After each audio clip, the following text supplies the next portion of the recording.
Assalamualaikum warahmatullahi wabarakatuh. Di sini saya sebagai perwakilan kelompok 2 ingin menjelaskan tentang materi pelayanan pembuatan SIM bagi masyarakat. Berikut adalah anggota kelompok kami. Fasilitas dari negara yang diberikan untuk warga negara dalam pelayanan SIM adalah kemudahan untuk memperoleh lisensi surat izin mengemudi, serta pemberian dari warga negara untuk negara. Sebagai warga negara yang baik, kita harus mematuhi peraturan lalu lintas. Salah satunya adalah dengan memiliki lisensi surat izin mengemudi. Yang pertama yang akan dibahas di sini adalah lisensi bagi warga negara untuk berkendara. Subbahasan dari materi ini adalah yang pertama latar belakang SIM, jenis-jenis SIM, persyaratan dan prosedur pembuatan SIM. Latar belakang SIM. Di Indonesia, surat izin mengemudi yang biasa disebut SIM adalah lisensi wajib yang dimiliki pengendara bermotor sebagai bukti registrasi dan identifikasi yang diberikan oleh Polri kepada seseorang yang telah memenuhi persyaratan administrasi, yaitu sehat jasmani maupun rohani, memahami peraturan berlalu lintas, serta pandai mengemudikan kendaraan bermotor. Pembuatan SIM dapat dilakukan di kantor Satuan Penyelenggara Administrasi SIM, Satpas terdekat dari KTP domisili pendaftar. Jenis-jenis SIM. Jenis SIM dibagi menjadi 3, yaitu jenis SIM perseorangan, SIM umum, serta SIM internasional. SIM perseorangan dibagi menjadi 5, yaitu ada SIM A untuk mengemudikan mobil dengan penumpang tidak lebih dari 3.500 kg, SIM B1 untuk mengemudikan mobil penumpang barang perseorangan dengan berat lebih dari 3.500 kg, SIM B2 untuk mengemudikan alat berat, SIM C berlaku untuk mengemudi sepeda motor, SIM D berlaku untuk pengemudi penyandang disabilitas atau berkebutuhan khusus. SIM umum dibagi lagi menjadi 3 untuk mengemudikan kendaraan umum, dengan kategori SIM A umum untuk mengemudikan kendaraan umum dengan berat penumpang tidak lebih dari 3.500 kg, SIM B1 umum untuk mengemudikan kendaraan umum dengan berat penumpang lebih dari 3.500 kg, serta SIM B2 umum untuk menarik kendaraan bermotor dengan menarik kereta tempelan dengan berat lebih 1.000 kg. Yang terakhir di sini ada SIM internasional. SIM internasional diberikan kepada pengemudi yang akan mengemudikan kendaraan bermotor di negara lain dengan diterbitkannya oleh Polri dan berlaku secara 3 tahun, serta dapat diperpanjang. Yang ketiga ada persyaratan dan prosedur pembuatan SIM. Yang pertama, berusia 17 tahun untuk SIM A dan C. Yang kedua, berusia 20 tahun untuk B1 dan 21 tahun untuk B2. Yang ketiga, kita harus memiliki KTP. Yang keempat, sehat jasmani dan rohani dengan dibuktikan dari surat dokter.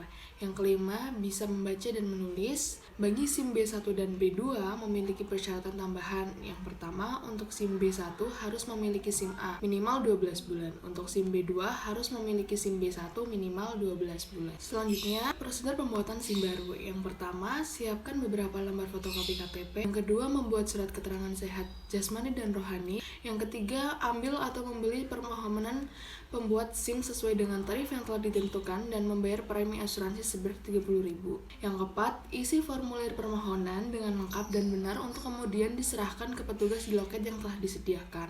Yang kelima, setelah nama Anda dipanggil, Anda akan mengikuti ujian teori, yaitu menggunakan komputer untuk mengisi soal-soal tentang lalu lintas di jalan raya dengan waktu yang telah ditetapkan.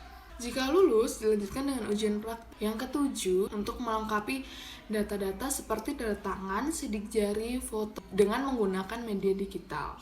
Yang tahap terakhir yaitu menunggu hingga nama Anda untuk dipanggil lalu mengambil SIM yang sudah jadi di loket.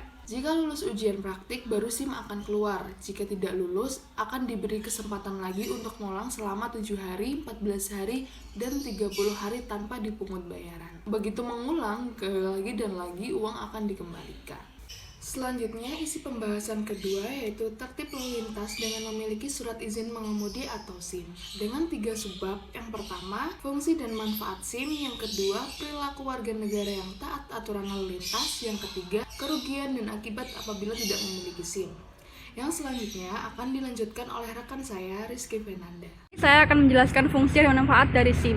Fungsi dari SIM dijelaskan dalam Undang-Undang Nomor 22 Tahun 2009 tentang Lalu Lintas dan Angkutan Jalan. Pada pasal 86 Undang-Undang tersebut dijelaskan mengenai fungsi dari SIM itu sendiri. Berikut isi pasal 86 UU Nomor 22 Tahun 2009. Yang pertama, SIM berfungsi sebagai bukti kompetensi mengemudi. Yang kedua, SIM berfungsi sebagai registrasi pengemudi kendaraan bermotor yang membuat keterangan identitas lengkap pengemudi. Yang ketiga, data pada registrasi pengemudi dapat digunakan untuk mendukung kegiatan penyelidikan, penyidikan, dan identifikasi forensik. Lalu ada manfaat dari SIM, yaitu selain untuk menunjukkan bahwa seseorang sudah layak mengendarai kendaraan bermotor dan dapat memahami rambu-rambu lalu lintas, fungsi lain dari SIM adalah sebagai tanda identitas apabila sewaktu-waktu dibutuhkan. Karena di dalam SIM tercantum identitas kita seperti nama, alamat, dan lain-lain yang akan sangat berguna apabila terjadi sesuatu dan kita tidak sedang membawa kartu identitas yang sebenarnya, yaitu KTP. Lalu selanjutnya ada perilaku warga negara. Dalam proyek Citizen ini tentunya hal baik yang harus kita berikan pada negara berhubungan dengan etika berlalu lintas. Memiliki etika berlalu lintas akan membuat kita tercermin sebagai warga negara yang baik, orang yang berakhlak, dan orang yang mampu menghormati sesama pengguna jalan raya. Seorang warga negara dikatakan tertib berlalu lintas apabila yang pertama, orang yang menerapkan rambu-rambu lalu lintas seperti tanda stop, maka orang itu diwajibkan untuk memberhentikan kendaraannya. Lalu yang kedua, tidak melebihi penumpang agar tidak terjadi hal yang tidak diinginkan. Yang ketiga, memakai sen. Apabila seseorang tidak memakai, maka orang lain akan bisa celaka. Yang keempat adalah memakai helm untuk melindungi kepala, memakai plat kendaraan, dan masih banyak lagi. Lalu selanjutnya, berhenti saat lampu merah dan jalan saat lampu berwarna hijau. Selain itu, tidak kalah penting bahwa untuk menaati peraturan lalu lintas, sudah hendaknya kita sebagai warga negara yang baik harus memiliki surat izin mengemudi atau SIM saat kita sudah berusia 17 tahun. Di mana SIM ini akan menjadi bukti bahwa seseorang sudah siap dan layak untuk mengendarai kendaraan bermotor atau masih belum siap. Hal tersebut ditunjukkan dengan adanya tes untuk mendapatkan surat izin mengemudi yang diadakan oleh Satuan Lalu Lintas Polisi Republik Indonesia. Baik tes teori maupun tes praktek akan menunjukkan seberapa layak seseorang warga negara untuk mendapatkan SIM maupun untuk mengendarai kendaraan bermotor. Baik, selanjutnya saya akan menjelaskan tentang kerugian dan akibat apabila tidak memiliki SIM.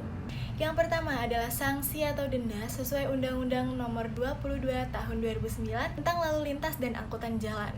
Sesuai dengan Pasal 281, pengendara bermotor yang tidak memiliki SIM akan dipidana dengan pidana kurungan paling lama 4 bulan atau denda paling banyak Rp1.000.000. Dan sesuai dengan Pasal 288 Ayat 2, pengendara bermotor yang tidak dapat menunjukkan SIM akan dipidana dengan pidana kurungan paling lama 1 bulan dan atau denda paling banyak Rp250.000. Kemudian yang kedua adalah penyitaan atas surat tanda nomor kendaraan bermotor atau STNK apabila pengendara bermotor tidak membawa SIM. Hal ini tercantum dalam Pasal 32 Ayat 3 Peraturan Pemerintah Nomor 80 Tahun 2012 tentang cara pemeriksaan kendaraan bermotor di jalan dan penindakan pelanggaran lalu lintas dan angkutan jalan. Dan yang ketiga adalah penyitaan atau penundaan pengoperasian kendaraan bermotor apabila pengendara yang tidak memiliki SIM mengemudikan kendaraannya serta terlibat dalam kecelakaan kendaraan bermotor yang mengakibatkan orang lain luka berat dan meninggal dunia. Hal ini tercantum dalam Pasal 32 Ayat 6 Peraturan Pemerintah Nomor 80 Tahun 2012.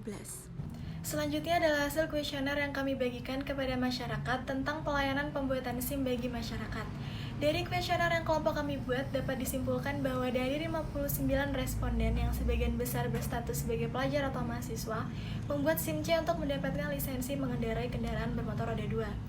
Sebanyak 81% responden mendapatkan informasi mengenai pembuatan SIM melalui orang-orang terdekat, meliputi teman, tetangga, dan keluarga. Sebanyak 67,2% responden tidak mengalami kesulitan dalam pembuatan SIM, sedangkan sisanya sebanyak 32,8% responden mengalami kesulitan dengan alasan bahwa ketika mengulang tes, rentang waktunya sedikit lama.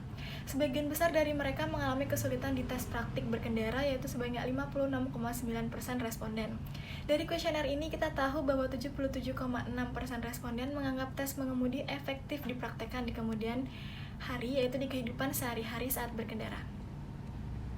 Dari kuesioner ini kita tahu bahwa 77,6% responden menganggap tes mengemudi efektif dipraktekkan di kehidupan sehari-hari saat berkendara.